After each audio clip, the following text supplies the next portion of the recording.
Hey guys, Stealth here.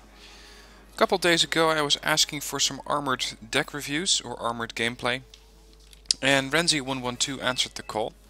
We're here on Asgard, as you probably already recognize the map, and we're going to be following Renze112 with his Commonwealth armored deck as he's going to take this flank. I'm not entirely sure where he's going to go yet. His marker's over here, but of course Charlie and then Alpha are the real main objectives. And this is definitely a terrain that favors tanks. Infantry can operate in these forests, but once you come, for example, to the end of the forest and you want to come across this open field towards the other forest to get more cover, you're going to get shot at by all sorts of vehicles. So tanks and pretty fast off-road vehicles have the best chances of survival here. Now he's using Commonwealth, as I mentioned, so he has access to some very nice tanks. For example, Challenger Mark II, the Challenger 2, Challenger 1 Mark II, Leopard C2 Maxis, the Scimitar, a couple of Centurion Marksmen. I'm wondering if he also has the Challenger Marksman in his deck. I think that would also be a major addition. Some Tractor FSAs and another Maxis, so he has a bit of everything here.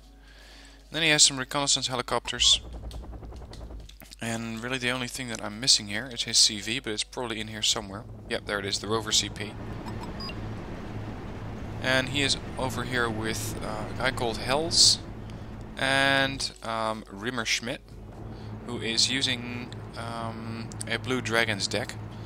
And in the deck description, or the replay description in this case, he mentioned that Rimmerschmidt deserves a shout out because he provided excellent support to this armored deck.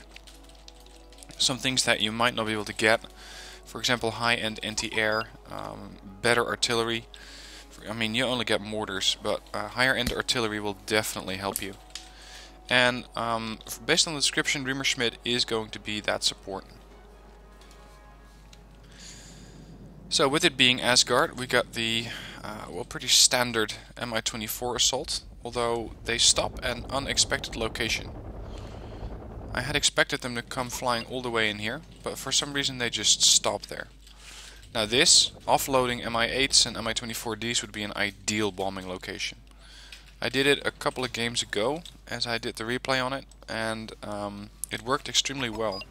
Because you can get the infantry as they're still in the helicopters or as they're being offloaded, destroy the helicopters, and with that you destroy quite a bit of their offensive capability. Now over here, Renze is offloading green jackets in some very advantageous positions here. Rimmerschmidt on the right has a Hachi Nanashiki recon vehicle. It's not a tank, but it does have a very nice gun on it. He has some other vehicles. He really put everything on fast move to over here, and the rest of them are just slightly out of position. He's still putting them in the position where they need to go. Something took a bit of fire, but it was not this Puma. It might have been this helicopter here. That took fire from a couple of AA guns. So, time to put that Challenger 2 to work. Challenger 2, if you've never seen it, very high amount of frontal armor, 23. Very good gun, 70% accuracy while sitting still, 65 on full movement. And you got 22 armor penetration, so you're going to be doing a lot of damage on the move and sitting still. And he has a decent amount of supplies. Now Red 4 seems to be taking a bit of a lead in points. And I think that one of these mechs got the first kill for Renze. Actually the second one, because he already scored 25 points before that. Here comes the first artillery. He also mentioned that the artillery in this game is going to be pretty damn annoying. Yeah, I know about that. Welcome to 10v10s, where everybody is using artillery. Mostly Red 4 with their Smirches and their other MLRS, and that's exactly what you see happen here. Unfortunately for Red 4, tanks and even the Scimitar, well the Scimitar took some heavy damage, but these tanks are not awfully impressed by it. Helicopter goes down by Rimmerschmidt, and now it's time to move up with those tanks, because you got a lot of stuff coming up here, which are being spotted by either these green jackets or those over there. It's time to start dealing with these guys. The Challenger 2 over here is in a good position to provide fire on these targets over here as they come out of the forest. So far, they're not in targeting range yet, or they're still being blocked by the forest.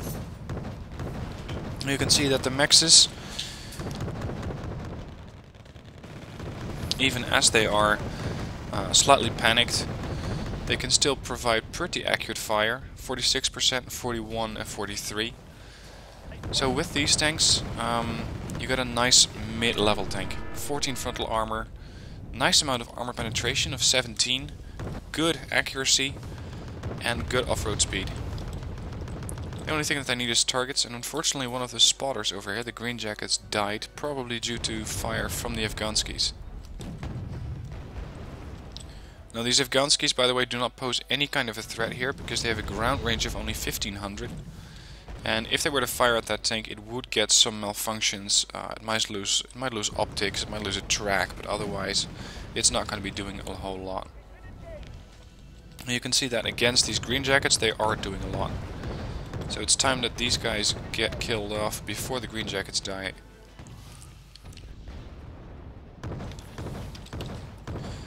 Very heavily wounded Scimitar over here is trying to survive, but if he doesn't get repaired soon, that's not going to happen.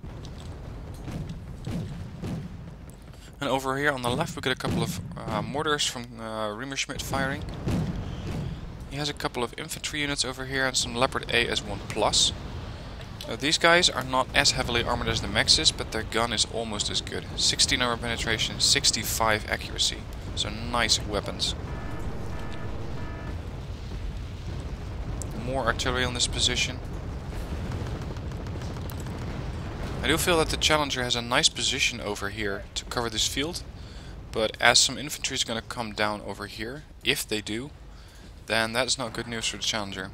If those Morskayas make it down here, then you're going to be in trouble. And he seems to have realized that, so he's pulling them away, providing possibly a distraction with the Scimitar, or he'll just try to get it away from the napalm over here. So Challenger is moving across the field. Centurion Marksman is probably going to retreat as well. And Hells with his LVMs is providing some fire support. Interesting to see though that these things are not blinking. They are being spotted by something.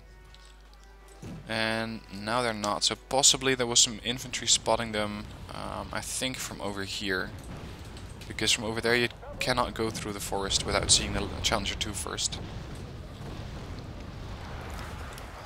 Over on the left, Renze has a nice position with some Fusiliers, Scimitar, a couple of Leopards, Mexes. The only thing I'm missing here is some AA. This closed arrow will help, but it's not going to be able to fix everything. And yeah, okay, there's the tractor Pierce, so he does have AA here. Now he did mention in the description of this replay that it's going to be a pretty damn challenging game. He's going to be slugging it out with the enemy players across the field here and not really making a lot of progress. And that's sometimes just how these things go. Sometimes you're lucky enough to hold on to the position that you have, where advancing is just not possible, either because you don't have the right units, you don't have the right deck, you don't have enough support. You could be on your own or with just one other player here on this flank, as for example there are 3 or 4 players from your team operating there and then some in the middle. So sometimes all you can do is just hold on and either wait for reinforcements or wait for the enemy to kick you out.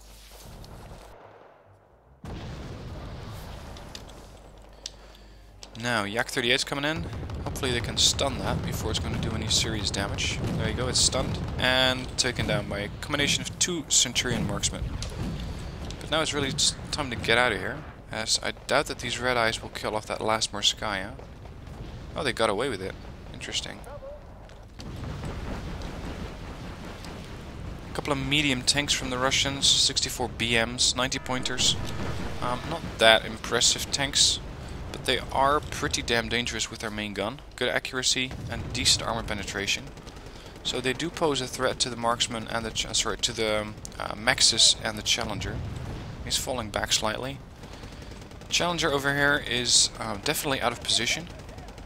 It should never be allowed to get that close to the infantry, or vice versa. Infantry should never be allowed to get that close to this tank, because as these Morskayas will use that RPG-7V with 17 armor penetration, it will not go through the frontal armor, but it will do quite a bit of damage to the tank, as it's going to kill off 1 block of health every time. Now let's see what's going on the rest of the map. In the middle it's the usual infantry clash, and judging by the amount of helicopters that I'm seeing here, there might be an airborne deck in play, or I'm just looking at the wrong moment. Let's have a look. Mi-4s, I'm thinking. Ka-52 got sniped by artillery. And the helicopter landing, Mi-6. Nice target, this one. If you have infantry nearby, don't bring an Mi-6. This is why I always emphasize having a logistics truck in your deck, to make sure that you can resupply that logistics truck, for example over there, and then send the truck in. Because this is a huge target, and it's going to create a pretty large fireball as well as it goes up. Now the rest of the flank here, a lot of vehicles and infantry over here. Oscar seems heavily defended, although I'm not seeing a lot of reconnaissance units here. And they got a couple of Segays, some P4 Milans, but these guys especially need a spotter, otherwise they're pretty useless. Same for this group. So this player, while he does have a good presence here with a lot of allies, he does not have a lot of reconnaissance. Same over here actually, the only reconnaissance that they have is Kiowa. So seeing how low they are on intel or reconnaissance, it's a bit worrying. Let's hope that they fix that quickly. A couple of gazelles seems to have gotten sniped here by a Smirch, of all things. Oh well, it's a way to get kills. Some reservists are fighting AA infantry. M901 ITV is being pulled back here. Make sure he cannot get killed, because even reservists can kill a vehicle like this since it doesn't have a lot of armor. So hopefully he's going to send up those guys to support that. Anyway, back to the slugfest. You can see some Spetsnaz GRU, Mi-24Ps, medium gunships. More tanks are coming in. 72Bs, BMs, BMD-3s. Pretty dangerous vehicles, these. Decent amount of armor, and the most important thing is that they carry VDV. These VDV-90 can make short work of any tank that they come up against, so let's hope that they don't encounter that Challenger. Speaking of which, here it is. Challenger 2 pulled back and is now providing fire support for pretty much whatever unit's in here. A couple of Sheridans by Hells. He's engaging the VDV here. Unfortunately, those were the missiles fired by the Sheridans, which could not find a target. The Peace Pheasant should make short work of that. At least gonna wound a bit of infantry. There you go. So let's see about the scores. They seem to be pretty tied. 5,300 for blue, for 4,390 for red 4. So it's only a 1,000 point difference, meaning that at this stage of the game the teams are even. Sometimes you really see a big difference in scores, where one team has, for example, 8,000 points and the other has 4,000. That's when you know you're dealing with uneven teams. That's when you know that you need to either step up your game or find a weak spot in the enemy lines, otherwise you're not going to get through. Now some more MLRS, but fortunately there was not a lot of stuff in there. Maxis barely survived, but that was not due to that HE round, that HE salvo that came in. Green Jackets got hurt as well. And these Commandos 19 managed to take out that tank as it comes in. And we got some Hudao Renze from Rimmerschmidt operating left flank here. Getting quite some fire on the BMDs, but they're being suppressed as well. They're being taken out by a couple of these helicopters. And here's our seed run. Let's hope that his radars are off. Yep, radars are off on at least the tracked repairs. Centurion's active. This one's active as well. But I don't think that those MiG-25s are going to dig that deep. Spetsnaz GRU are never going to make it across as far as these warriors are concerned.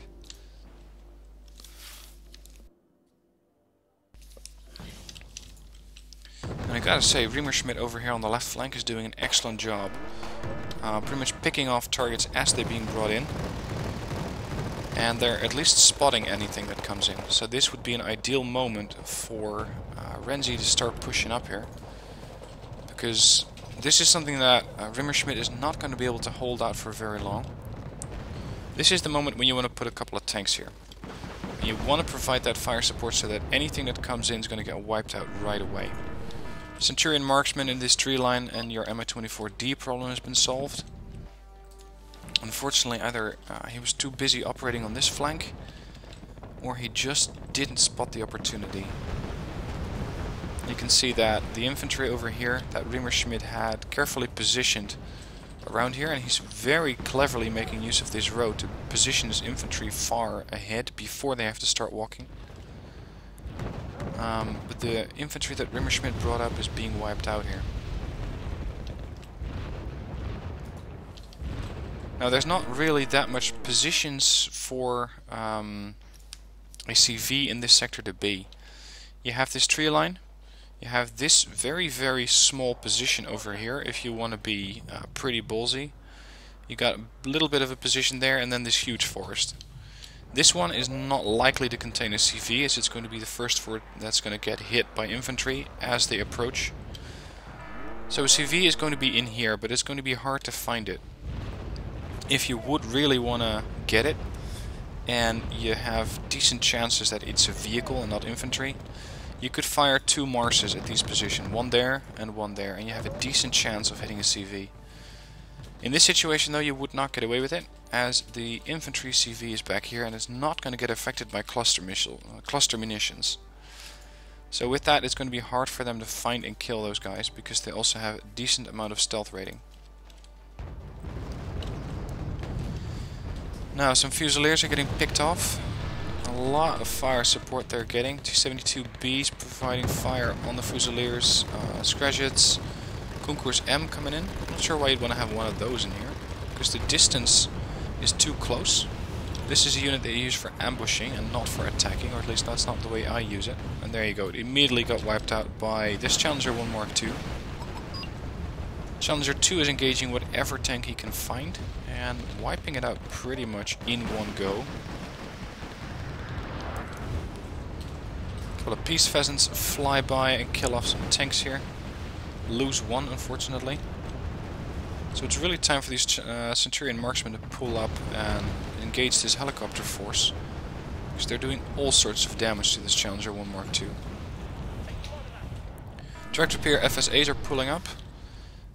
Not active yet with the radar, and they've got a pretty terrible range of 2100 meters. These are the AA version for anti-airplanes. So really, the Centurion Marksman would have been the best option here.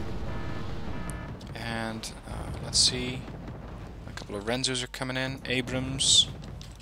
Not a lot of AA, unfortunately, but there you go. They have enough AA here. The short arrows have killed off almost all of these helicopters. You can see them all going down here or lying on the floor, along the ground, upside down even. So these things are dealt with. Now Challenger 2 fired off quite a few rounds. It has 23 left, and I think it already got resupplied at least once. This thing has not made it to Elite just yet, but it is Veteran. And with that, it's going to be even more effective, even more accurate. He lost a Centurion Marksman, unfortunately, so that's a bit of a dent in his AA, and it's time to get this Challenger 1 Mark II back to repairs. Probably towards these Chinooks or towards these Mankadis, where it's going to get back up to full health. And he's very wisely parking this thing in a tree line to make sure that this wounded tank, even as it is a 130 point tank, you do want to be careful with these. So he's getting it repaired, rearmed, although it doesn't really need that much rearming, but this thing is an elite tank, so you want to make sure that you keep it. And it is, as he said in the description, he's not making a lot of progress here, because the Red 4 position here is really making life hard for him and his allies as they're trying to push up here. Schmidt on the hillside here is again trying to cut off whatever resupplies they can get in. Those Huda Rens have a good range, and whatever is going to come in is going to come out across this road. And you have actually a good chance of shooting it in the side. If you manage to shoot one of those tanks in the side with a Huda Ren, with its 13 armor penetration, you're going to pretty much outright kill it or do a lot of damage to it.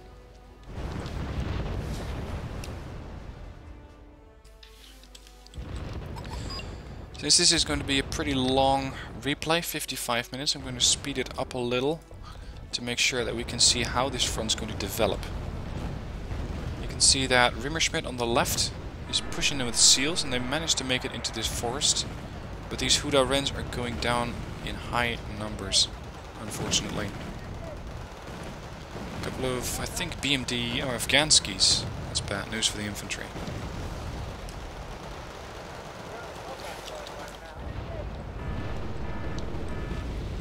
They're again taking a lot of artillery fire, and judging by the damage on these vehicles, it was probably cluster munition. It was probably some heavy damage done to these vehicles. And unfortunately the supply trucks are also panicked, so they're going to take a little bit more time to get these guys repaired. Interesting tank here. You don't see it very often. It's officially not a tank. Reason I'm saying that is because the Centurion AVRE is a vehicle that is in the vehicles tab, but it is a Centurion. It has a very high HE power gun, firing 8 HE, so any infantry that gets caught out in the open is going to get immediately blasted into pieces by the Averies. The thing they cannot do very well is go after vehicles. Vehicles are going to get stunned, tanks will get stunned and take some damage, but not a lot. And let's see, he's having a bit of trouble here with more cluster artillery. Unfortunately, Hells is not paying attention and getting his expensive vehicles blown up. Because I think that this Abrams, yep, there goes the Abrams. Pretty unfortunate loss there. But he's pushing up with a couple of these commandos. And he seems to be blind firing with Averies to make sure that whatever infantry is in here, if there is any, is going to get blasted. Let's see.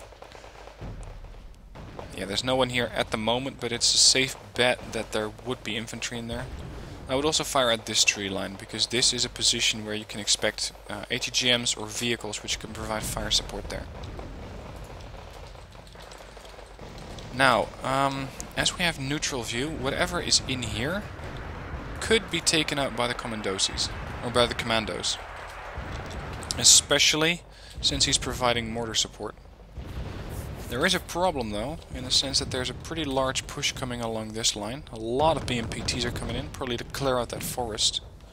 But other than that, they have one T-62 OBR 1975, so not that effective at dealing with enemy tanks. And these mortars will probably go down. Yep, there goes one. Bit of autocannon fire. Takes down another unit. Tows come in from Renze, trying to get these BMPTs killed, but as those things retreat into the forest, you're going to lose sight on them. And as such, you're going to lose the position, or you're going to lose the ATGM.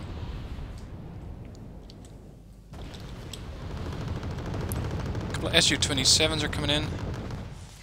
One is the air superiority fighter, and the other one is a tank sniper, so I hope that that thing didn't get a shot at that Challenger 2. One's being evac'd, the other one's still circling. If they can get that, yeah, there you go, that was a nice kill. Not by Renze, but by his ally. I gotta say, the game seems a little bit confused. I feel like these tanks are moving a lot faster than they should. I know that they're fast off-roaders, 55. But it's almost like the game is progressing at a 1.5 times speed. Judging by the speed... Look at these Hachi Nanashikis, they're not that fast. So I'm not sure exactly what's going on here, but the timer seems to be progressing normally. There you go. The helo shot down. And by now the scores are still close, 14,415 versus 13,325. So definitely getting closer. Let's see if these Nanion Shiki E's can provide fire support with their grenade launchers. Oh, sorry, that's the G version. This is the E version, the standard tank, really. Oh, crap. T-72BU in this forest. Let's see how he's going to deal with that. That's something that you want your Challenger 2 for. Challenger 2, though, is a bit panicked. There you go, he's going into Shaken now. Just take him 1 block of damage, so he's not that concerned. Rimmerschmidt's putting on beacons here, help me. And not a moment too soon either, because he's getting all of his forces wiped out. He's doing a great job pushing here, but he's not getting enough support. And there you go, another unit goes down by a Peace Pheasant.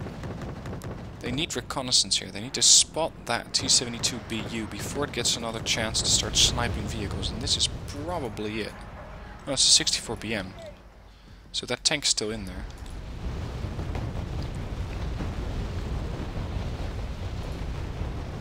Renze has now also brought in a second Challenger 2. The other one's sitting over here in this tree line. This one has been panicked, and it also made elite. So this one is ready for the fight as soon as it can get to the front line and calm itself down, really. That's the main thing that I'm worried about here. Because you want to have that accuracy, you want to have that rate of fire particularly. And this Challenger 2 is also panicked. It's going to be difficult for these guys to get through this line. But they do have good eyes on it, so this, and there you go, yeah, there you lost it again. It's hard to kill off a tank that's hiding like this. What you could do is fire cluster bombs at it, so cluster munitions either from an MLRS, if you have one, and unfortunately I don't think that the M270 that the Commonwealth gets fires cluster, I think it only fires HE. Or you want to have a tank fire at it, or you want to have a cluster bomb fire at it, so dropped from an aircraft. But with all the bugs and the tours that are coming in, you don't want to really bring in a lot of aircraft at this stage.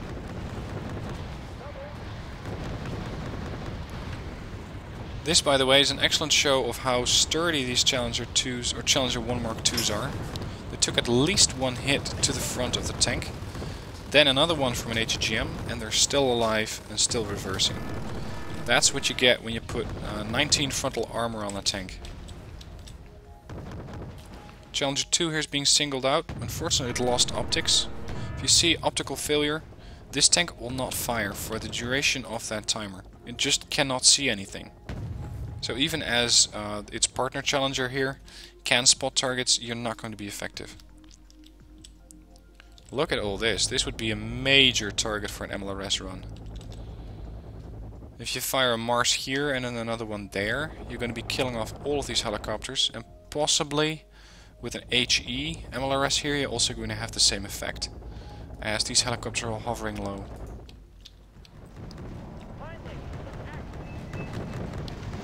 Another push here by Rimmerschmidt. He's being a bit more careful, it seems, but he's definitely making a push. And again, Smirch comes in. He loses Gazelle AH1, but he's very wise to move these Challengers away from it. They do take some damage. And then he's moving them back into the position where the MLRS fired at.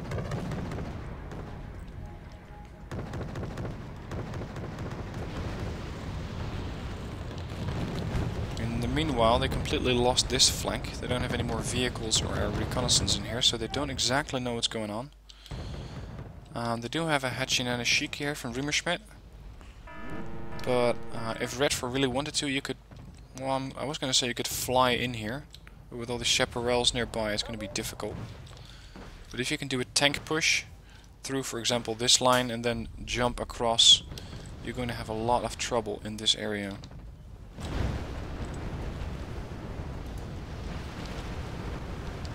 Look at all these helicopters with their rocket pods. Making life difficult for these M48A5s. Not the best tanks. Low amount of armor. Decent amount of armor penetration for a 45-point tank. Accuracy is not stellar at 45 and no stabilizer at all. And unfortunately, without AA, they're all getting wiped out by either the helicopters and or the tanks that are pushing up here. And again a lot of cluster munitions come in. Or actually this is just HE, it's not cluster.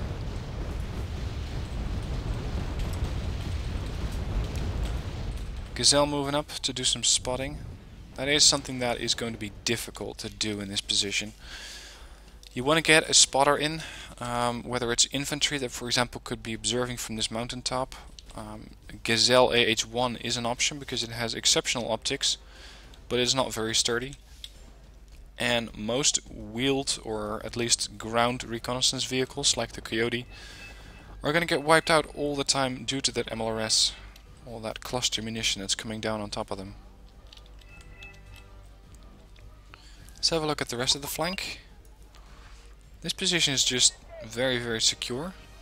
There's not a lot of action going on here at all. In the middle, it's still the same standoff. There's not a lot going on. Probably some napalm came in here. Judging by the pattern, it was definitely not a napalm MLRS. M1A2. Not sure why I'd want to have an M1A2 in the town here. Still a lot of infantry in here. I'm wondering why Kalis is not using those to start pushing up. But then again, I haven't checked this flank in ages, so I'm not really sure what's out here. We can have a look at that. It's not that much. Not really, anyway. He could have pushed up with his reconnaissance units, spotted most Strelkies, did a bit of bombing run on those, or artillery. Seed run, kill off Tungushkas, Beryuzas. They don't have any long-range missile AA, so you should be safe on that flank. Look at this, 40 VDV sitting in the back. BMD3 sitting in the back. I didn't pause the game, did I? It's just nothing's moving. This is something that I am trying to focus on for myself as I'm playing a 10v10. Usually the fight happens around Charlie, or at least this flank, whatever zone it's called. And over here, where you have November. It's November and Charlie on this flank, and then Yankee, which unfortunately lost its CV. That does not mean that you always have to go here. If you can make your way through this sector, if you can use your infantry or vehicles or helicopters to come across this area, then you possibly have a breakthrough. Same for this one. If you can start forcing vehicles to go through here, sometimes you will actually make it all the way towards Foxtrot, Lima, or whatever other zone you can get to. Because most players, and there's probably 4 from Red 4 over this flank, and then 3 or 4 on this flank, and the rest is just units that they brought in but that they're not actively managing. So if you can find a flank, and just have a look at how many players there are from Red 4, because let's see what they can spot right now. Not that much, unfortunately. We can see that this is a Russian player, this is Mustang, and this is the same Russian. So we know that there's at least 2 people operating on this flank. Let's see about the other one. We can see that these are from Diver, USSR Leonard, and another from Diver. There's 2 players here, 2 players on the left flank. Keep an eye on how many players you're facing, because if you can let your team know how many guys you are up against, the rest of your team will know where they can and maybe cannot push. So that's just a bit of stuff that I'm still trying to work on, because I know that in the heat of battle you have better things to do than look at how many people you're facing off against. But knowing how many people you're facing off against, whether they're still actually there or whether they've left, is very important to know. Because it means that sometimes you might be able to push, sometimes you might not be able to push, because you're dealing with 4 actual players. Instead of, for example, 1 actual player and 3 people who just quit the game but whose units are still alive. So that means that you're actually only facing 1 person. It means that he's not going to be able to micromanage his forces as good as he would if there were multiple people there. So that could open up that position for you to come in and engage the enemy. Anyway, enough with the side chatter, let's have a look at how the battle's going here. Some Fusiliers are getting wiped out by helicopters, scrayjets, and I think there was a BMP. Yep, there it is, the BMPT. Challenger 2s, he is very careful with these tanks, as well he should be, and they are still both alive. So great job here. Unfortunately they're getting stunned and almost permanently damaged all the time here. And he's pushing back, or pulling back again. Probably for repairs and to fall back to a more secure line. These Fusiliers, I gotta say, have a very, very low life expectancy. I've seen at least 8, maybe 10 squads go down already. A couple of them there, a couple of them here. Commandos 90 also got quite a few losses there. This Leopard C2 is also a tank that I would pull back. Because it is something that is worth 65 points. It's not the most valued unit, if you will, but pull it back to make sure it survives. Let's hope that these Fusiliers are still focused enough to kill off that napalm tank. And I'm doubting it was them. It might have been this Challenger who fired 1 round. And there the Afghansky goes down. Still Mustang over here, that Russian guy. And for some reason this position is being engaged, so they might have done a bit of counter-artillery fire here.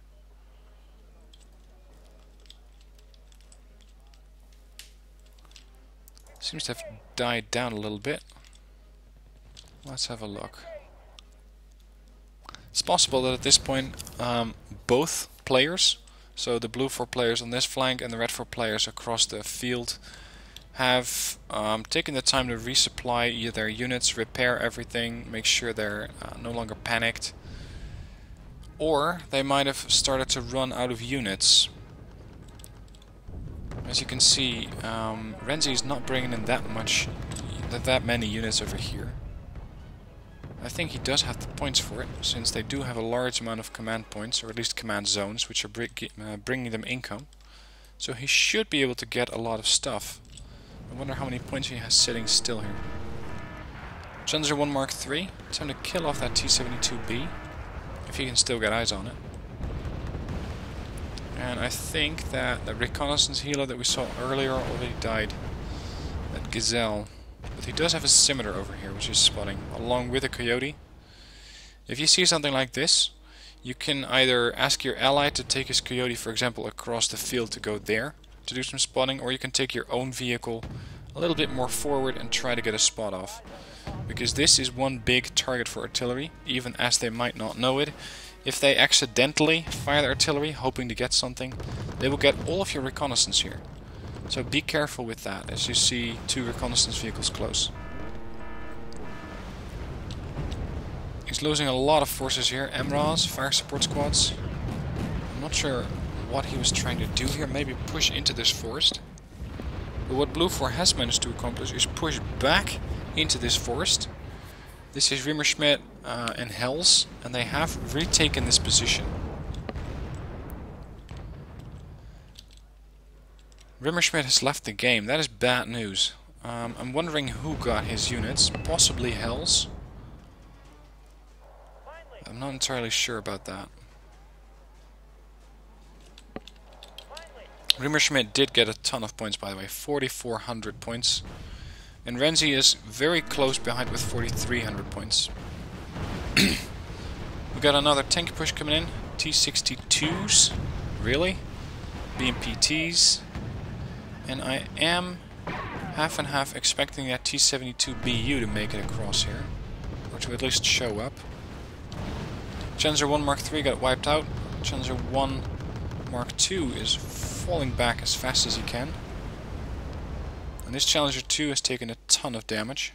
Let's see where the other one is. Yeah, it's also been heavily damaged. So his heavy tanks are out of the fight for now. And he's probably going to try and wait them out with a couple of Warriors 90 with the infantry inside. More MLRS coming in.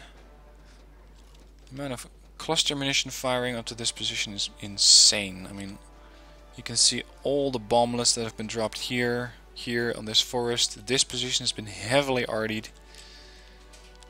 And blue for themselves don't seem to have that much artillery support.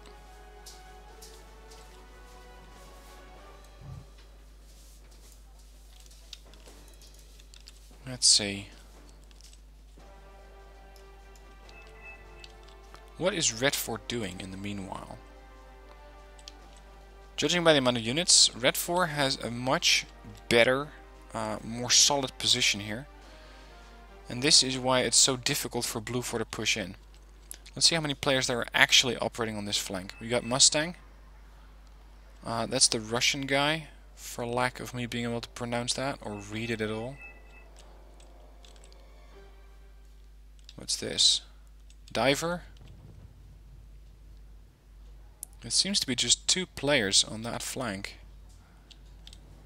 But they're making it very, very difficult for Blue 4 to push up. Over here, Mustang again. Interesting, I'd expected more players on this flank.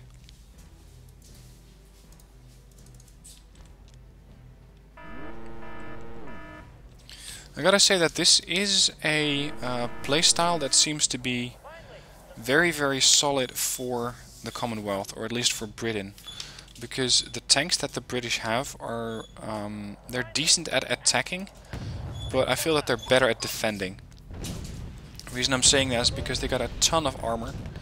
And while tanks like, for example, the Challenger 2 are extremely capable of attacking an enemy position, defense and just holding the line seems to be what they do best. And, for example, if you could park a Chimera over there, I know that most people don't really like it, but it's a unit that I do really like. If you can park a Chimera there, you have a solid position to defend and shoot anything that comes across this field. So that is another example of being more of a defensive nation. Same for the Chieftain line, for example. It's not that mobile. It does come with a ton of armor. And with all that armor, you're going to be much more capable of defending yourself than actually moving quickly from position to position.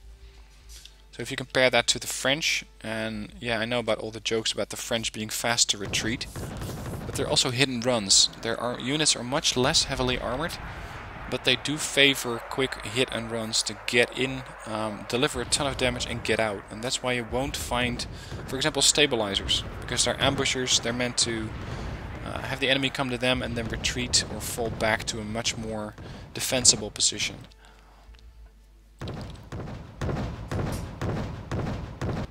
You can see that these warriors can actually engage, but the Afghanskis can't. So either they're not in range or they don't know where these units are. They don't have a spotter. There goes another one.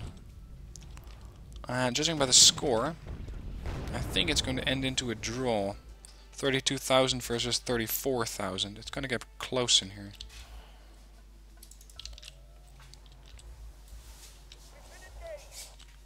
And for a change, they're being artied again. Challenger 2s have again survived. And wow, here comes a tank push. Look at all this. Challenger 1 Mark 1s, Mark 3s, Chieftains even. I would never keep these units this close together. I would make a couple of groups of 2, even 3 if you want to. But this is just a target that is very, very exposed to enemy artillery. If they were to fire their Smirch over there, you'd lose a ton of these tanks.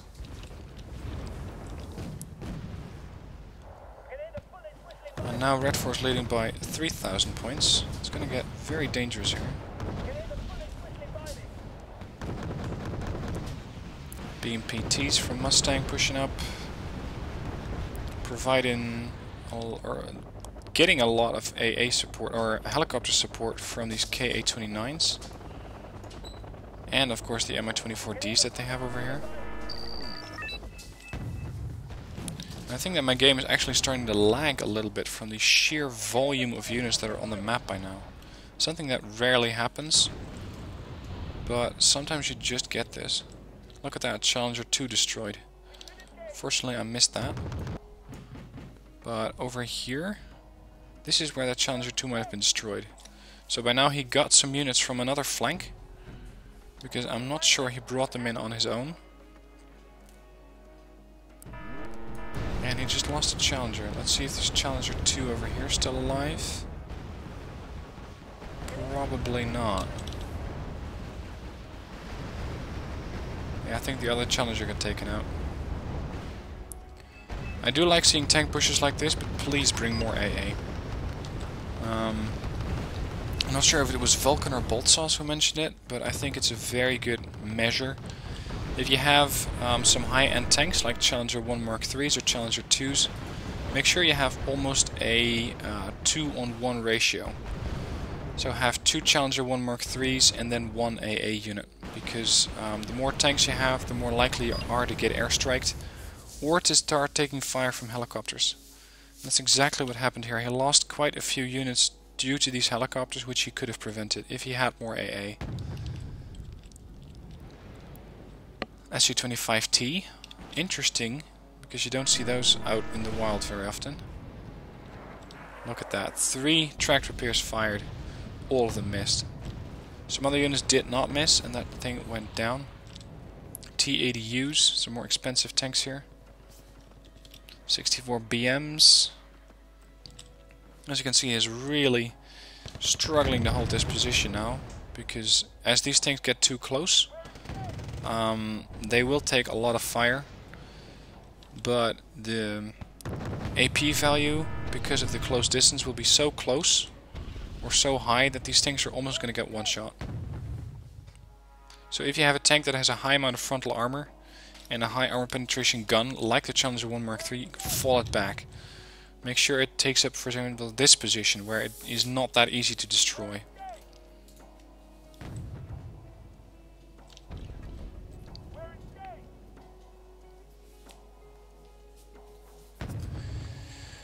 Now, if I'm to analyze this gameplay and see what he could have done better, not a whole lot. I think that early on in the game, when what was his name again? Riemerschmidt was over here with the infantry pushing, or at least holding off the reinforcements. I think that would have been an ideal moment for all of these tanks to start pushing in. Oh, look at this. Hell's is going to donate some points. What the hell?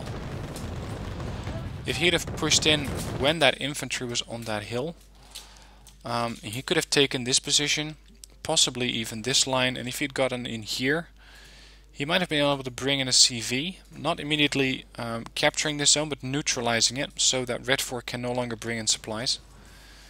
And then Red 4's reinforcements will have to come from out here in Alpha.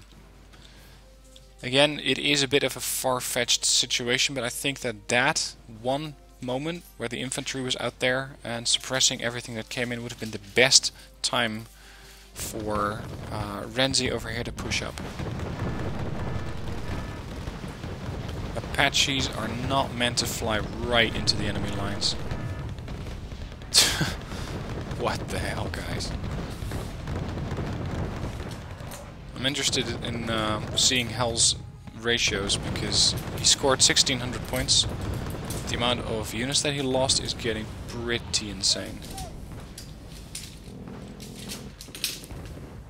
So, since there's only 30 seconds left, let's skip it up a little. Let's see what's going to happen.